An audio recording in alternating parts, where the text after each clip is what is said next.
بٹھا کر کے کوئی نصیحت کر رہا ہو اور آخری وارننگ ان کو دے رہا ہو تو اس موقع کے اوپر وہ یہ کہتا ہے کہ کیا میں تمہارا باپ نہیں ہوں؟ تو بیٹوں کا کیا جواب ہوگا؟ کیوں نہیں بزرگ حضرت محترم آپ ہمارے والد محترم ہیں. ہوتا ہے نا یہ. اللہ کے رسول صلی اللہ علیہ وسلم جب اس آیت کریمہ کو پڑھتے تھے تو یہ جملے اپنی زبان سے ادا ہوتے تھے. کیا ہے الیس اللہ باحکم الحاکمین، کیا اللہ حاکموں کا حاکم نہیں ہے؟ تو آپ فرماتے تھے سبحانک بلا، اے رب تیری ذات پاک ہے، کیوں نہیں؟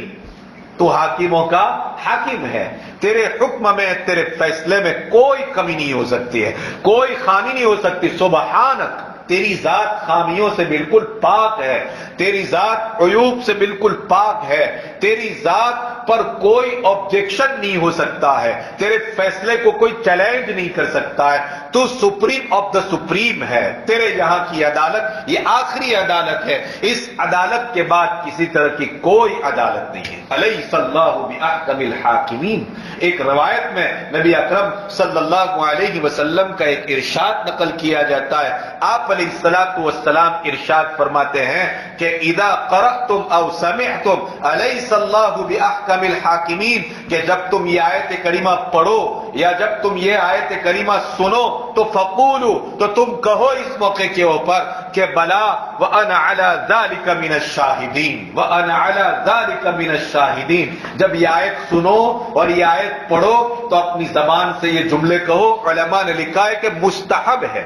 اس سے پہلے تو شاید نہیں سنا ہوگا آپ نے، آج میں سنا رہا ہوں. قرآن کتنے سالوں سے پڑھ رہے ہیں، ہے کہ نہیں؟ دیکھو یہ قرآن پڑھنا اور قرآن کا استحضار کہ کیا کہہ رہا ہے قرآن. الیس اللہ باحکم الحاکمین جب تم پڑھو یا جب تم سنو، فرماتے ہیں یہاں تک لکھا ہے علماء نے کہ نماز میں بھی یہ بات ہے، اگرچہ نماز کے اندر خفیہ اور پست آواز سے کہا جائے گا. سمجھ رہے ہیں؟ یہ حکم مستحب ہے، جب واجب نہیں ہے، مستحب. کیا پڑھیں گے؟ بلا، کیوں نہیں، وَأَنَا عَلَى ذَلِكَ مِنَ الشَّاهِدِينَ، اور میں اس بات کے اوپر گواہ ہوں. الیس اللہ باحکم الحاکمین، کیوں نہیں، میں اس بات کے اوپر گواہ ہوں تو حاکموں کا بھی حاکم ہے. یہ تھی سورہ والتین والزیتون وطور سینین وہذا البلد الامین. سمجھا دیا کہ حضرت انسان ہی اس کائنات کی اشرف المخلوقات ہے. اس سے بڑی اور اس سے شریف مخلوق کوئی نہیں ہو سکتی مگر اس وقت جب کہ اس کے پاس ایمان باللہ ہو، ایمان بالآخرت ہو اور اعمال صالحہ ہو، تب جا کر کے وہ اشرف المخلوقات ہے. اور اگر نہیں تو قرآن نے اس منظر کو بیان کیا ہے. بالکل اخیر میں مجھے یہ بات یاد آ رہی ہے، میں اب اگلی سورت کی طرف جا رہا تھا لیکن اب مجھے یاد آیا. قرآن مقدس نے اس منظر کو بہت عجیب و غریب انداز سے بیان فرمایا.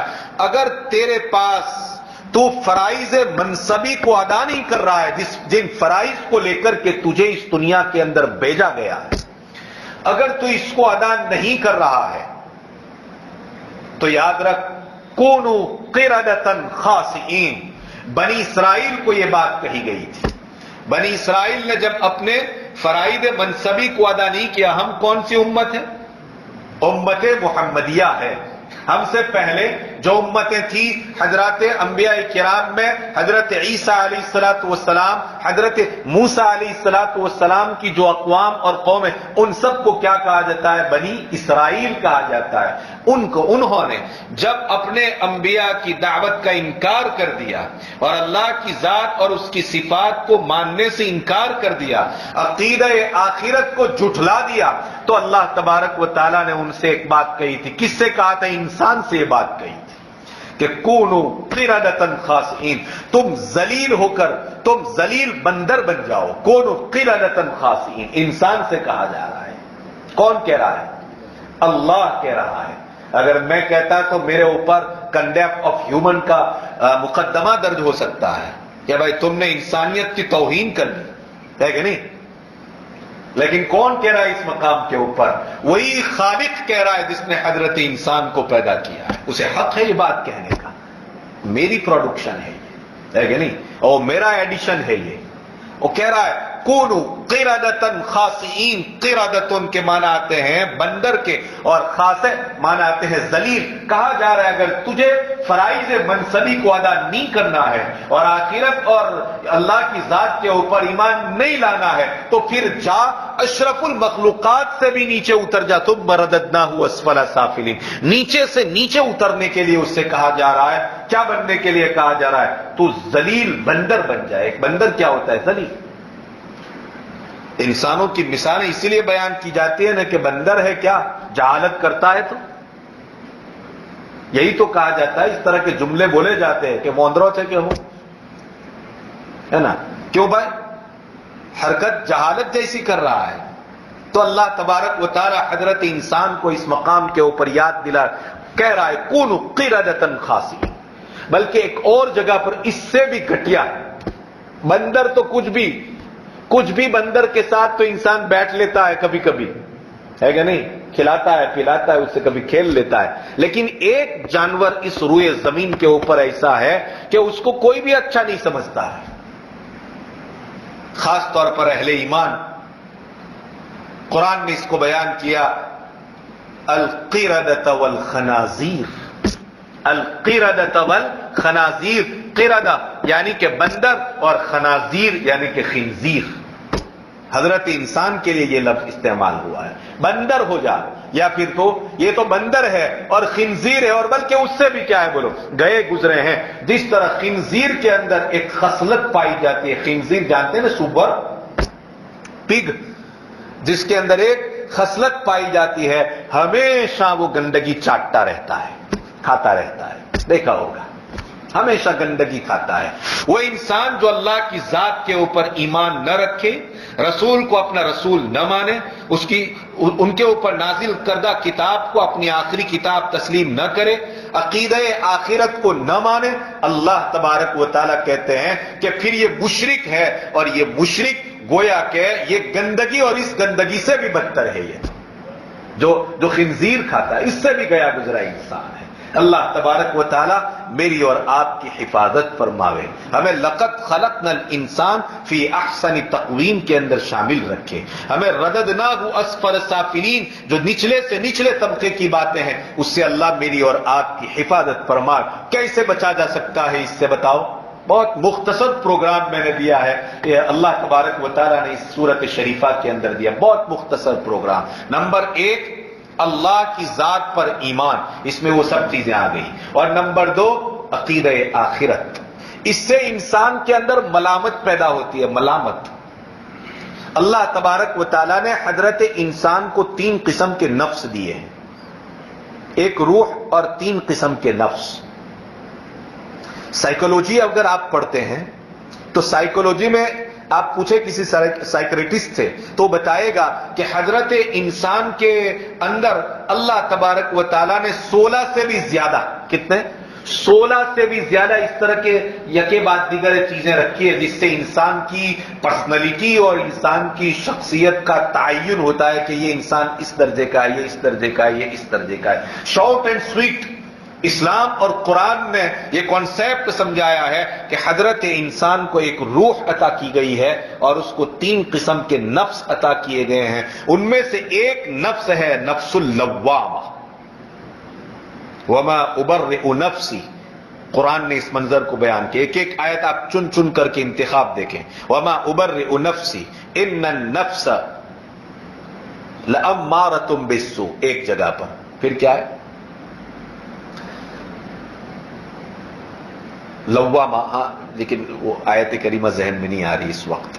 یا ایتھا النفس المطمئنہ، یہ دوسرا نفس. اور پہلے نمبر کا نفس قرآن نے اس کو بھی بیان فرمایا ہے بالنفس اللوامہ. بالنفس اللوامہ یعنی ملامت کرنے والا نفس. ایک انسان جب کوئی گناہ کرتا ہے یا کوئی بے حیائی کا کام کرتا ہے یا نہ کرنے کا کام کرتا ہے تو اسے کیا کہا جاتا ہے پتہ ہے؟ ارے بھائی ذرا شرم کرو. شرم. کیا جملے استعمال ہوتے ہیں؟ یہی تو کہتے ہیں نا بھائی شرم کرو. حدیث پاک میں اس بات کو بیان کیا اذا فاتک الحیا فافعل ما شئت. تم جب بے شرم جو میں اگر کوئی کام برا کام کرنا ہے تو بے شرم بن جاؤ. بے شرمی اور برا کام یہ بہت سوٹیبل ہے. اس کا مطلب کیا؟ ارے شرم کرو. شرم ہے کہاں؟ کیا کسی دکان پہ ملتی ہے؟ شرم یہی ہے کہ انسان کا نفس اس کو ملامت کرے اس بات کے اوپر، اس کا ضمیر اس کو یہ کہے کہ میں مسجد میں بیٹھ کر کے بلند آواز سے باتیں کروں. اس کا ضمیر، اس کو کہتے ہیں لوامہ. سمجھ میں آ رہی ہے بات؟ عقیدہ آخرت سے انسان کو کیا ملتا ہے میں بتاتا ہوں. دا امپیکٹ آف عقیدہ آخرت آن ہیومن نفس.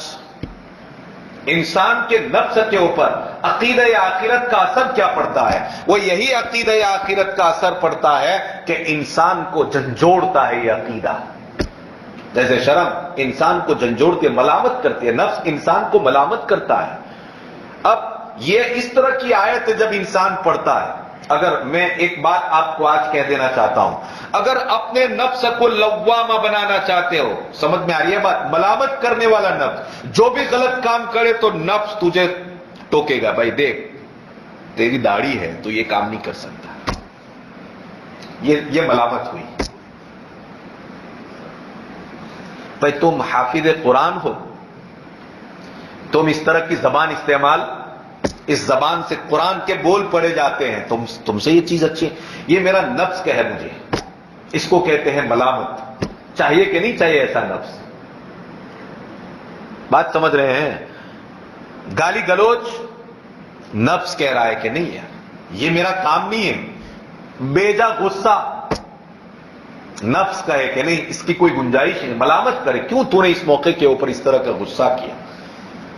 اللہ سے یہ نفس مانگنا پڑتا ہے کہ اللہ مجھے نفس لوامہ عطا فرما، نفس امارہ سے میری حفاظت فرما، نفس لوامہ عطا فرما، اور اخیر میں نفس مطمئنہ کی دولت سے مالا مال فرما. انشاءاللہ اس کے اوپر کبھی میں روشنی ڈالوں گا. یا ایتھا النفس المطمئنہ ارجعی الی ربک راضیۃ مرضیہ فادخلی فی عبادی وادخلی جنتی. اس موقع پر انشاءاللہ اس پر تفصیل سے روشنی ڈالیں گے. انسان کو یہ نفس اس کا کیا کر رہا ہو؟ ملامت کر رہا ہو، پنچنگ جس کو کہتے ہیں ملامت کرنا. یہ آیتیں جو ہے نا پورا، تو میں کہنا چاہتا یہ پورا 30واں پارہ اگر آپ اس کو پڑھیں اور اس کی سٹڈی کریں، اس کو سمجھیں. میں نے جن آیات کا اور جن صورتوں کا انتخاب کیا اس کی ایک بڑی وجہ یہ بھی ہے کہ آج انسان کے اندر سے وہ نفس ہی مر رہا ہے کہ جو نفس کسی گناہ کے اوپر انسان کو ملامت کرے اور اس گناہ سے اس کو روک لے. بہت سارے لوگ کہتے ہیں کہ مولانا کیا کرے، اب جو ہے گناہ ہو ہی جاتا ہے. آخر وجہ کیا ہے؟ وجہ یہی ہے کہ آپ نے اپنے اس نفس کو زندہ نہیں رہنے دیا. جو نفس آپ کو گناہ کے موقعوں کے اوپر ملامت کرتے ہوئے روکتا ہے، ضمیر انسان کا جھنجھوڑتا ہے انسان کو، اس کو کہتے ہیں نفس لوامہ. یہ پورا 30واں پارہ آپ پڑھیں گے نا تو جگہ جگہ کے اوپر القاریہ ما القاریہ وما ادراک ما القاریہ ہے کہ نہیں؟ یہ آپ پڑھیں گے نہیں آیت الحاقہ ما الحاقہ. خیر تو یہ سب صورتوں میں اللہ تبارک و تعالیٰ نے موت کے بعد قبر، برزخ، پھر آخرت، پھر میدان محشر، خدا کی ذات کا رعب دبدبا، پھر جنت جہنم، اس کے عذابات، ان سب چیزوں کو بہت ہی زیادہ 30ویں پارے کے اندر یہاں ان صورتوں کے اندر اللہ رب العزت نے بیان فرمایا. اس کو پڑھنے کا بہت بڑا فائدہ انسان کو یہ ہوتا ہے کہ انسان کو اس کا نفس مل جاتا ہے، نفس لوامہ، ملامت کرنے والا نفس. اور یہ اس کے بغیر کبھی بھی انسان اچھا نہیں بن سکتا. یاد رکھ لینا اس بات کو، نوٹ کر لو اس کو. کبھی بھی انسان اس کے بغیر اچھا نہیں بن سکتا ہے. آپ تاجر ہیں، آپ اپنے ترازو کو لے کر کے کھڑے ہیں، آپ کے پاس گراہک آیا ہے، آپ ڈنڈی مارنا چاہتے ہیں. آپ کے پاس اگر یہ نفس ہے ملامت کرنے والا کہ بھائی آج تو ڈنڈی مارے گا لیکن روز قیامت اس ڈنڈی کا جواب دینا ہے، کیونکہ عقیدہ آخرت ہے ہمارے پاس. اب یہی عقیدہ آخرت یہاں پر اس کا امپیکٹ دیکھیے، اس کا اثر دیکھیے کہاں پر پڑ رہا ہے؟ نفس پر پڑ رہا ہے، اور نفس کو ملامت کرنے والا بنا. ایک امارہ ہے جو حکم دے رہا ہے کہ مار دے ڈنڈی، مزہ آ جائے گا، کہ نہیں؟ کہہ رہا ہے ایک نفس. جھوٹ بول دے قیمت بڑھا کر, گٹیا چیز کی قیمت بڑھا دے جھوٹ بول کر, اللہ کی قسم کھا کر, ہے کہ نہیں؟ یہ امارہ, یہ ایک نفس ہوا جس نفس کو نفس امارہ کہتے ہیں. انسان کو ہمیشہ برائی کا حکم دیتا ہے, انسان کو ہمیشہ خواہشات کا حکم دیتا ہے, لیکن اس سے بڑا ہمیں جو نفس پانا ہے وہ نفس کون سا ہے؟ نفس لوامہ ہے, ملامت کرنے والا نفس. اب یہ کہتا ہے کہ نہیں جناب ایسا آپ نہیں کر سکتے, اگر کریں گے تو قیامت کے دن اس کا جواب دینا ہے. ہر جگہ کے اوپر یہ نفس کام لگتا ہے. تو اس صورت کا ایک پیغام یہ بھی ہے کہ حضرت انسان کو عقیدہ آخرت سمجھ میں آتا ہے, اور یہ عقیدہ آخرت انسان کو بہت سارے گناہ سے روک لیتا ہے, بہت سارے گناہ سے روک لیتا ہے. اس کے بغیر انسان گناہ سے روکنا چاہے تو نہیں رک سکتا. اگر عقیدہ آخرت, آپ دیکھو دنیا کی قوم جو گناہ کرتی ہے اکثر, یا تو عقیدہ آخرت نہیں ہے, یا اگر ہے تو عقیدہ آخرت کمزور ہے. میرا عقیدہ آخرت کمزور, اگر ہر وقت میری آخرت میرے سامنے ہے, کیا مجال ہے کہ انسان گناہ کرے؟ جہنم کی وہ آگ جو میں نے آپ کے سامنے بیان کی تھی, نارن تلظا, بھڑکتی ہوئی آگ, شعلے مارتی ہوئی آگ, اگر دماغ میں ہے کیا مجال ہے کہ غلط کروں؟ ہمت ہوگی کسی کی غلط کرے؟ کبھی نہیں ہوتی ہے. اس کرنٹ کے اوپر اتنا یقین ہے, بجلی کے اس تار کے اوپر, کہ اگر پکڑوں گا تو ابھی انا للہ و انا الیہ راجعون ہو جاؤں گا, ہے کہ نہیں؟ تو کیا آپ کوئی ہمت کرتا ہے اس کو پکڑنے کی اس وقت؟ اس لیے کہ ہمیشہ اور ہر وقت یہ دماغ میں ہے. اتنی ساری مثالوں کے ذریعے ہم عقیدہ آخرت کو سمجھ سکتے ہیں. اس کا استحضار ہے جناب, نہیں کر سکتے. اگر کریں گے تو زندگی ختم ہو جائے گی نا. بس اس سے کہیں زیادہ مضبوط عقیدہ کہاں کا ہونا چاہیے؟ آخرت کا ہونا چاہیے, کہ اللہ کے دربار میں کھڑا ہونا ہے اور پائی پائی کا حساب دینا ہے, پائی پائی کا حساب دینا ہے. چھوٹنے والا نہیں ہے, چھپنے کے لیے کچھ ملے گا بھی نہیں وہاں پر, وہ تو چٹیل میدان میں کھڑے کر دیے جائیں گے, ہے نا, اور ہر ایک نظر آئے گا اللہ کو, کوئی چھپنے والا نہیں ہے اس کے سامنے سے. تو یہ اس صورت شریفہ کا یہ پیغام ہوا کہ اللہ تبارک و تعالیٰ نے مجھے اور آپ کو آج یہ توفیق سے مالا مال فرمایا کہ ہم نے چند ایسی صورتیں پڑھی کہ جو مجھے اور آپ کو ایمان باللہ کی طرف بھی آمدہ کریں اور ایمان بالآخرت کی طرف بھی آمدہ کریں. انشاءاللہ آئندہ کل کچھ تو آپ نے پڑھ ہی لیا ہوگا, لیکن پھر بھی اقرأ بسم ربک الذی خلق سے انسانیت کے نام خدا کا پیغام کون سا ہے؟ انسان کیسے انسانیت سیکھ سکتا ہے؟ انسان میں انسانیت کہاں سے آئے گی؟ انسانیت کا وہ قیمتی جوہر کون سا ہے کہ جس کی تلاش کے لیے اللہ تبارک و تعالیٰ نے حضرت انسان کو اس دنیا کے اندر بھیجا ہے؟ وہ اپنے آپ کو کیسے قیمتی بنا سکتا ہے؟ اپنے آپ کی جہالت کی تاریکیوں کو کیسے وہ دور کر سکتا ہے؟ پورا پیغام انشاءاللہ ثم انشاءاللہ اقرأ بسم ربک الذی خلق سے سمجھیں گے اور خوب سمجھنے کی کوشش کریں گے انشاءاللہ. درود شریف پڑھیں. اللهم صل على سيدنا محمد وعلى آل سيدنا محمد وبارك وسلم. اللهم ربنا ظلمنا أنفسنا وإن لم تغفر لنا وترحمنا لنكونن من الخاسرين. اللهم ربنا آتنا في الدنيا حسنة وفي الآخرة حسنة وقنا عذاب النار وقنا عذاب القبر وقنا عذاب الحشر وقنا عذاب الفقر وقنا عذاب الدين واحشرنا يوم القيامة مع المتقين مع الإيمان واحشرنا يوم القيامة مع المتقين مع الأبرار. اللهم توفنا مسلمين والحقنا بالصالحين. اللهم غير خزايا ولا ندامة ولا مفتونين. اے اللہ ہمارے گناہوں کو معاف فرما دے, زندگی کی بدامانیوں سے درگزر فرما دے. اے اللہ یہ مہینہ تو مانگنے کا مہینہ ہے, پروردگار ہم تجھ سے ایمان مانگتے ہیں. اے اللہ مضبوط ایمان مانگتے ہیں. اے کریم پروردگار ایمان باللہ مانگتے ہیں اور ایمان بالآخرت مانگتے ہیں. اے اللہ ہمیں نفس لوامہ بھی عطا فرما اور نفس مطمئنہ بھی عطا فرما. اے اللہ نفس لوامہ بھی عطا فرما, نفس مطمئنہ بھی عطا فرما. پروردگار تیری یاد کے ساتھ زندگی گزارنے والے بنا دے, عقیدہ آخرت کے استحضار کے ساتھ زندگی گزارنے والے بنا دے, نیکیوں کے جذبے کے ساتھ اور نیکیوں کو کرنے والے بنا دیجئے۔ اے پروردگار گناہوں سے چھٹکارا نصیب فرما۔ اے اللہ گناہوں کے دلدل میں پھنسے ہوئے ہیں، پروردگار گناہوں کے دلدل میں پھنسے ہوئے ہیں۔ اے اللہ یہاں سے تو ہی نکال سکتا ہے، تو نکالے تو ہم نکلے ہیں پروردگار۔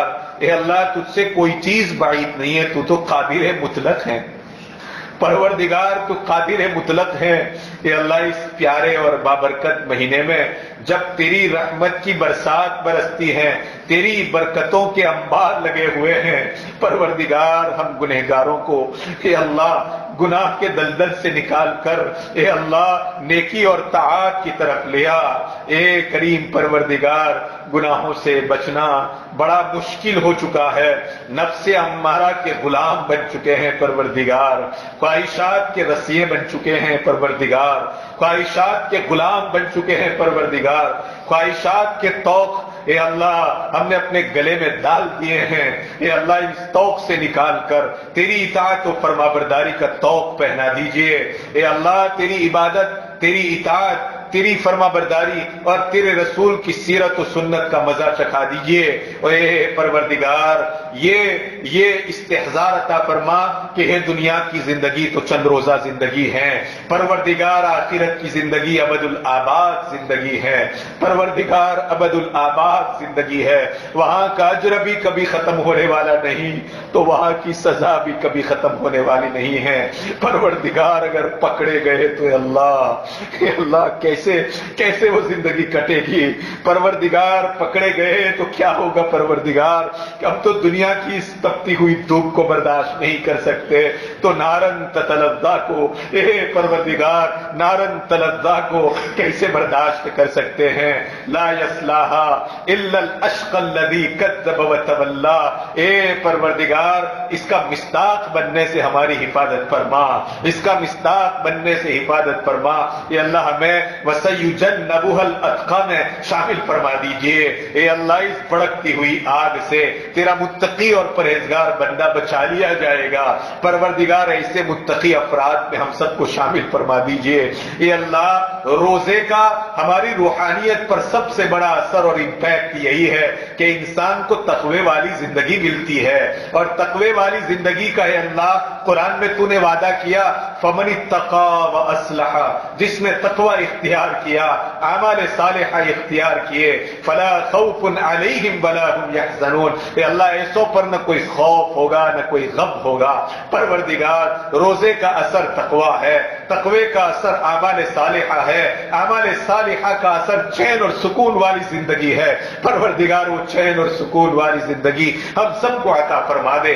فلا خوف علیہم، ان پر نہ خوف ہوگا، ولا هم يحزنون، نہ وہ کسی غم میں مبتلا ہوں گے۔ اے اللہ ہمیں بھی ان لوگوں میں شامل فرما دیجئے، ہمیں بھی ان لوگوں میں شامل فرما دیجئے۔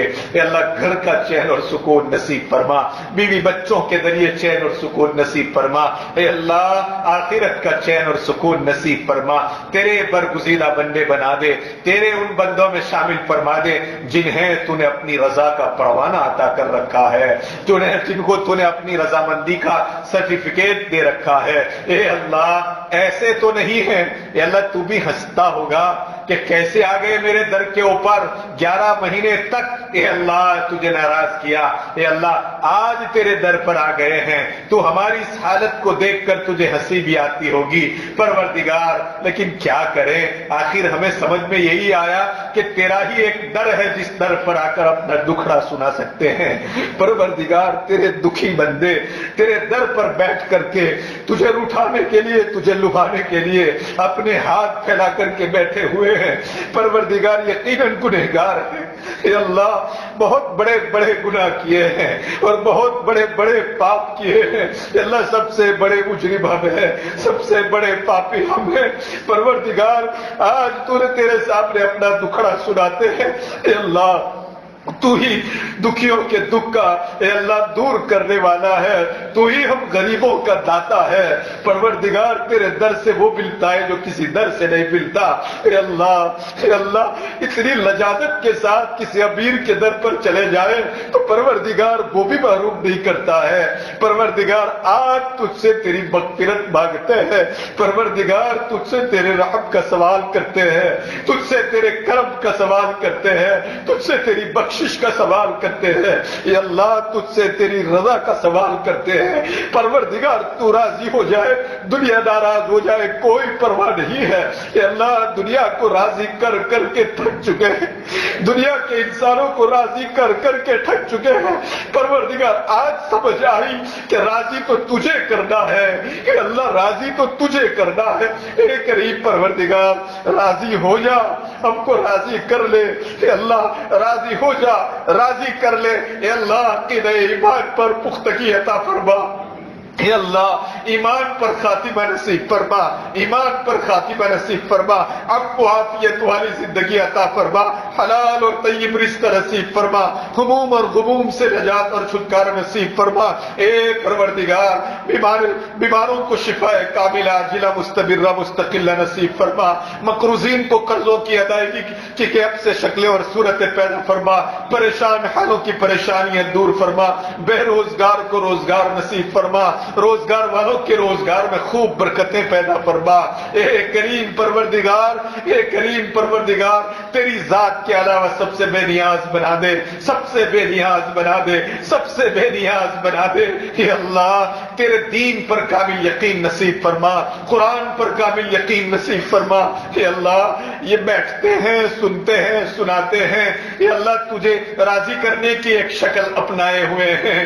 پروردگار ہم سب کو قبول فرما لے، ہم سب کو قبول فرما لے، ہماری اولاد کو قبول فرما لے، ہماری اولاد کو حافظ کامل بنا، عالم بعمل بنا، دین کے دائی اور شہدائی بنا۔ اے کریم پروردگار آنکھوں کی ٹھنڈک بنا، اے اللہ آنکھوں کی ٹھنڈک بنا، عالم کے لیے آنکھوں کی ٹھنڈک بنا۔ ہمارے مرحومین کی بال بال مغفرت فرما، بال بال مغفرت فرما، ان کے درجات کو بلند فرما۔ اے کریم پروردگار ہمارے اساتذہ اعظام جن کی بدولت آج ہم یہاں بیٹھ کر کے کچھ بول رہے ہیں، کچھ سنا رہے ہیں، اے اللہ بہت سے تو تیری آغوش میں پہنچ چکے ہیں، اللہ ان کی کروٹ کروٹ مغفرت فرما، اللہ ان کی کروٹ کروٹ مغفرت فرما۔ اے اللہ آج انہیں کی شفقتوں کا نتیجہ ہے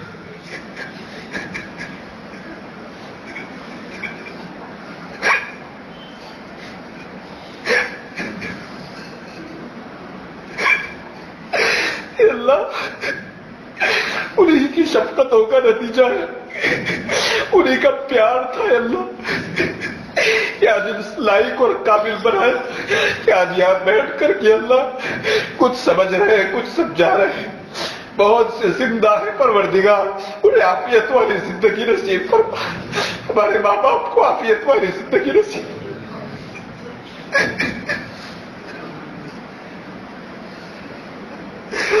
وصلی اللہ علی نبی الأمی وآلہ وصحبہ برحمتک یا